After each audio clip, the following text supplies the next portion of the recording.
70억 달러 규모 세계에서 가장 비싼 자동차를 생산하는 롤스로이스. 그런데 이 회사는 교육을 받지 못한 채 빈곤 속에서 자란 소년이 설립했습니다. 헨리 로이스는 20파운드로 첫 100만 달러 규모의 회사를 시작했습니다. 그는 어떻게 시작했을까요?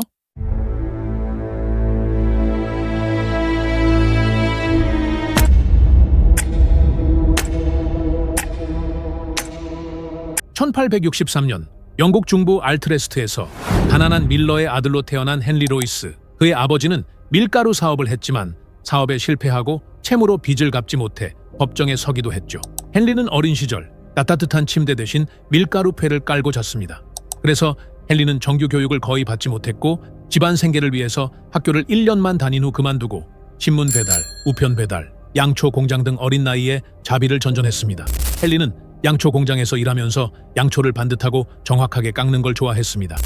그때부터 헨리 로이스의 디테일이 눈에 띄기 시작했죠. 1877년 14살의 로이스는 이모의 도움으로 영국 철도 회사 Great Northern Railway의 전기 기술 견습생이 되었습니다. 그곳에서 3년 동안 낮에는 기술을 배우고 저녁에 수학과 전기 공학책을 보며 회사에 취직해 가로등이나 극장 조명 같은 일을 하면서 10대를 보냈습니다. 이 시절 그는 참 되는 일이 없었습니다. 그의 인생에서 마지막이 된 직장 생활도 회사가 파산하며 끝났으니까요. 그러나 지독했던 가난과 불행은 기회를 소중히 여기는 태도로 남아 로이스는 매사를 꼼꼼하게 정성을 들이며 완벽을 추구하는 기술자가 되었습니다. 모든 시간을 그 일에 집중하였죠.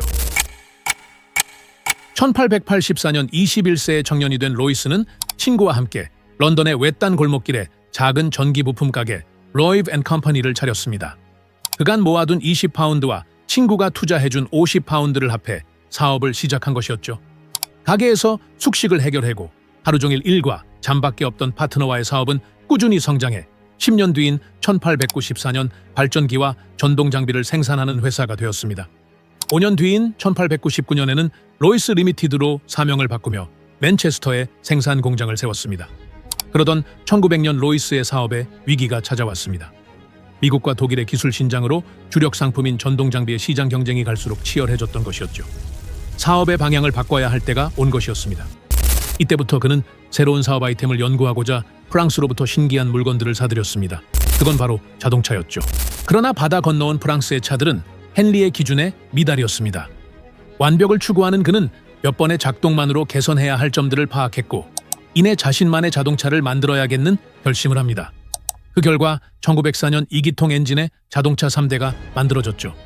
로이스는 자신이 만든 자동차들에 자신의 이름 로이스라고 지었으며 그중 한 대는 50파운드로 자신과 함께 사업을 시작한 친구 에른스트에게 선물했고 또 한 대는 로이스 리미티드의 임원 중 한 명인 에드먼드에게 팔았습니다. 이후 에드먼드는 런던에서 자동차를 수입하는 친구에게 이 차를 자랑했는데 그 친구의 이름은 찰스 롤스였죠.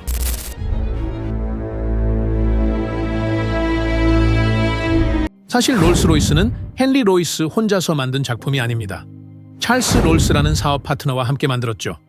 찰스 롤스는 1877년 영국의 부유한 귀족 집안의 막내 아들로 태어났습니다. 그의 아버지는 초대 남작이었고 어머니는 9대에 걸친 남작 가문의 딸이었죠. 헨리 로이스와는 정반대로 금수저로 태어났습니다. 1904년 5월 4일 27세의 찰스 롤스와 섬세한 기술을 가진 41세의 헨리 로이스가 만났습니다. 헨리 로이스의 2기통 자동차에 찰스 롤스는 감탄했습니다. 품질과 완성도, 내구성은 프랑스에서 수입해온 자동차보다 훌륭했죠. 그때 찰스는 헨리에게 제안합니다. 당신이 만들 수 있는 모든 자동차를 제가 구입하겠습니다. 나와 계약하시죠. 로이스는 최고의 자동차를 만들 수 있는 생산시설과 기술이 있었지만 마땅한 판로가 없었고 롤스는 고급 자동차를 판매할 영업 능력과 자본이 있었지만 전량 수입에 의존해야 했습니다. 서로는 상호 보완적이었죠. 로이스는 패기 넘치는 롤스의 제안을 흔쾌히 받아들였고 이것은 그해 12월 브랜드를 롤스로이스로 하자는 합의로 이어졌습니다. 같은 시기 롤스는 2기통 로이스를 파리살롱에 소개하며 롤스로이스의 시작을 세상에 알렸습니다. 1906년 역사적인 만남 2년 뒤인 계약에 머물지 않기로 한 두 사람은 새로운 사업체 롤스로이스 리미티드를 설립하며 사업을 본격화했습니다. 그리고 같은 해 롤스로이스를 세계 최고의 자동차 제작사로 인정받게 한 모델 실버 고스트가 개발되었죠. 비가 내리는 당시 영국의 도로 사정에 실버 고스트가 도전한 위험 요소가 많은 주행 테스트에도 성공적으로 주행을 마쳤습니다. 극악의 주행 테스트를 통과한 실버 고스트는 여세를 몰아 유럽의 여러 경주에 참가해 우수한 성적을 거뒀습니다. 이러한 성과들은 단지 롤스로이스가 우수한 자동차를 만든다는 명성을 얻은 것에 머무르는 게 아니었습니다. 자동차는 원래 고장이 많고 시끄러운 기계라는 당시 사람들의 인식을 바꿔놓은 것이기도 했습니다. 1926년까지 7,874대가 생산된 실버 고스트는 오늘날 남아있는 것들도 현재 주행이 가능하다고 합니다. 자동차 역사에 길이 남을 역작이죠.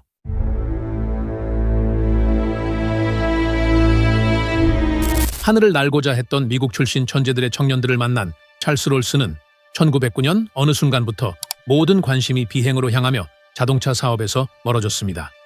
찰스 롤스는 롤스로이스의 사장을 스스로 사임하며 비상임 이사가 되었죠. 1910년 7월 본머스에서 에어쇼를 하던 롤스는 타고 있던 비행기가 추락해 사망하고 맙니다. 꽃다운 나이 32살에 말이죠. 헨리는 찰스의 갑작스런 죽음에 크게 슬퍼했습니다. 그 때문이었을까요? 그의 건강은 더욱 악화되었습니다. 유년 시절의 가난과 청년기의 일중독으로 줄곧 병약했던 그는 1902년에 발병한 소화기관 질환이 1911년에 재발했고 이내 정상적인 생활이 불가능하게 되었습니다. 현장 업무를 할 수 없어 프랑스로 요양을 갔지만 일중독자인 로이스는 그곳에서도 기술 개발과 엔진 설계에 매진했습니다.